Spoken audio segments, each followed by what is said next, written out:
Calon Wali Kota Jayapura, Abi Sairolo, angkat bicara terkait penertiban yang dilakukan oleh Pemkot Jayapura.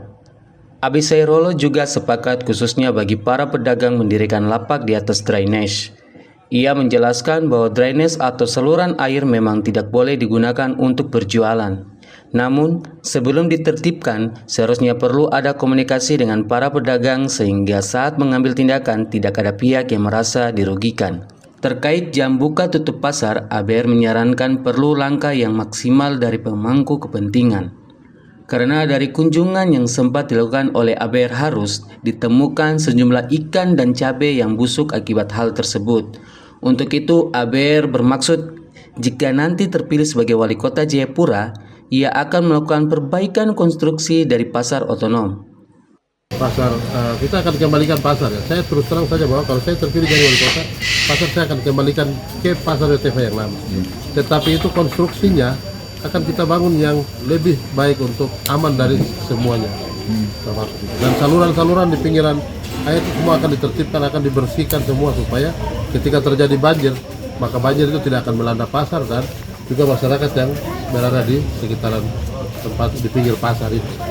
Saya sudah duduk, kalau pasar WTF saya sudah turun, saya ini ketua tim pembangunan pasar yang seharusnya di WTF yang lama tapi akhirnya dipindahkan ke situ, jadi ya itu mungkin kebijakan dari wali kota sebelumnya, jadi silakan saja lah. Tapi saya akan bangun kembali di pasar yang WTF yang lama ini, dibangun yang paling baik, representatif dan aman dari segala-galanya supaya ketika karcis kita penagihan itu mereka tidak sungguh karena mereka rasa aman dan jualan pun dan itu tertib, orang datang belanja pun semua dengan baik.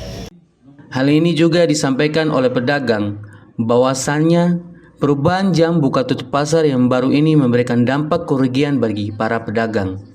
Sementara itu, Yuli Rahman selaku Ketua Sementara DPRK Kota Jayapura juga turut berkomentar. Menurutnya, penertiban yang dilakukan oleh pemerintah Kota Jayapura terkesan sangat mendadak. Ia mengakui bahwa tak ada larangan penertiban, namun lebih baiknya jika dilakukan pemberitahuan secara bertahap. Ya, yang pertama saya sangat menyayangkan penertiban yang kesannya mendadak gitu. Boleh kita penertiban, tetapi masyarakat juga harus dikasih tahu.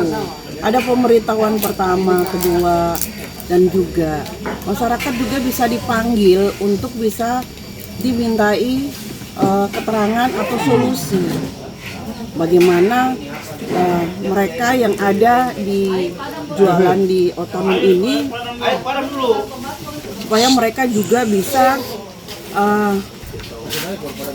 melaksanakan perintah dari pemerintah. Dalam hal ini ada PJ Wali Kota, kemudian juga ada Perindakop dan juga ada Satpol PP.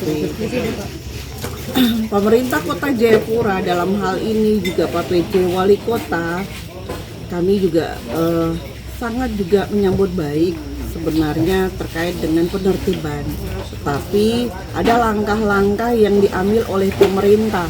Misalnya jika akan merelokasi suatu pasar, pemerintah harus menyiapkan tempat relokasinya dulu, baru kita pindahkan. Dari Jayapura, Papua, Yesi Iriani, Jaya TV mengabarkan.